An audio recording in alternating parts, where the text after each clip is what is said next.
the Brock Commons Network in Farmville, Virginia. This is Kevin Green, and here are today's headlines. Police in Brazil have arrested 4 people tied to a deadly fire at the nightclub Kiss that killed 231 people on Sunday.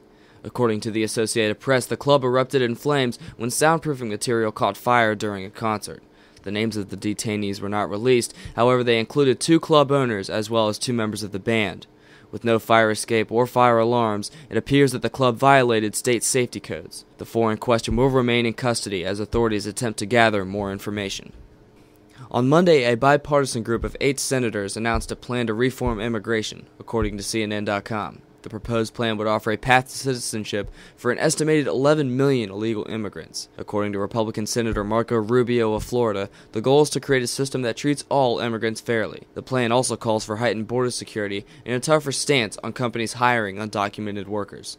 The bipartisan group hopes to pass the proposed legislation by the late spring or the summer. This national news was brought to you by CNN and the Associated Press. In local news, the women's sorority Zeta Tau Alpha is making its return to Longwood University's campus. It will be a fresh start for ZTA after it was shut down for hazing violations in April of 2009. According to Associate Director of the Office of Fraternity and Sorority Life, Catherine Planow, ZTA left the campus on the condition that it could recolonize within 2 years. The fresh start will not include members of Zeta Chi Alpha, a non-CPC-affiliated organization that formed shortly following the shutdown of ZTA. The newly recolonized Alpha chapter of ZTA has begun a recruitment process that will end on February 11th.